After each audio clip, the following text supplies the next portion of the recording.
rêver, toi, c'est bon, ton café il est prêt là ou pas? J'en ai marre de la tonique, mon poisson rouge. DJ Fantôme. Je te pile ta mère. Oh, bébé, de la touche à ta youm, fils de bâtard, nique ta mère, la mort à toi et toute ta famille, fils de pute. Toi, d'un gros fils de pute, d'un batte. Hein? Mais non, voilà. Ta mère. Des prédicateurs de la mort. Eh oh, attention. Il y a des prédicateurs de la mort et le monde est plein de ceux à qui il faut prêcher, de se détourner de la vie. Hein? La terre est pleine de superflu, la vie est gâtée par ceux qui sont de trop. Qu'on les attire hors de cette vie par l'appât de la vie éternelle. Hein? Jaune, c'est ainsi que l'on désigne les prédicateurs de la mort ou bien on les appelle noirs. Mais je veux les montrer sous d'autres couleurs encore. Ce sont les plus terribles, ceux qui portent en eux la bête sauvage et qui n'ont pas de choix si ce n'est entre les convoitises et les mortifications. Et leurs convoitises sont encore des mortifications. Ils ne sont pas encore devenus des hommes, ces êtres terribles. Qu'ils prêchent donc l'aversion de la vie et qu'ils s'en aillent.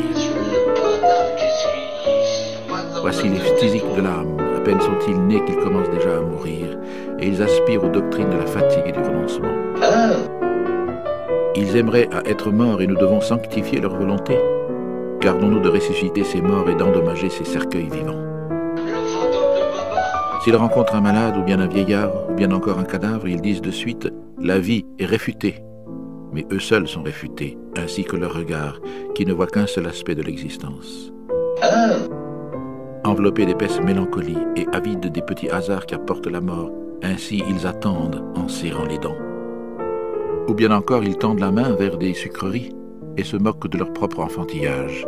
Ils sont accrochés à la vie comme à un brin de paille et ils se moquent de tenir à un brin de paille. Leur sagesse dit « est fou qui demeure en vie ». Mais nous sommes tellement fous, et ceci est la plus grande folie de la vie. La vie n'est que souffrance, prétendent-ils, et ils ne mentent pas. Faites donc en sorte que vous cessiez d'être. Faites donc cesser la vie, qui n'est que souffrance. Et voici l'enseignement de votre vertu. Tu dois te tuer toi-même, tu dois t'esquiver toi-même. La luxure est un péché, disent les uns en prêchant la mort. Mettons-nous à l'écart et n'engendrons pas d'enfants. L'enfantement est pénible, disent les autres. Pourquoi enfanter encore? On n'enfante que des malheureux. Et eux aussi sont des prédicateurs de la mort. Attends. Il nous faut de la pitié, disent les troisièmes. Prenez ce que j'ai, prenez ce que je suis. Je serai d'autant moins lié par la vie. Si la pitié allait jusqu'au fond de leur être, ils tâcheraient de dégoûter de la vie leur prochain. Être méchants, ce serait là leur véritable bonté. Mais ils veulent se débarrasser de la vie. Que leur importe si avec leur chaîne et leur présent, ils en attachent d'autres plus étroitement encore. Et vous aussi, vous dont la vie est inquiétude et travail sauvage, n'êtes-vous pas fatigués de la vie? N'êtes-vous pas mûrs pour la prédication de la mort? Vous tous qui aimez le travail sauvage, et tout ce qui est rapide, nouveau, étrange, vous vous supportez mal vous-même, votre activité est une fuite, et c'est la volonté de s'oublier soi-même. Si vous aviez plus de foi en la vie, vous vous abandonneriez moins au moment. Mais vous n'avez pas assez de valeur intérieure pour l'attente, et vous n'en avez même pas assez pour la paresse. Partout résonne la voix de ceux qui prêchent la mort, et le monde est plein de ceux à qui il faut prêcher la mort.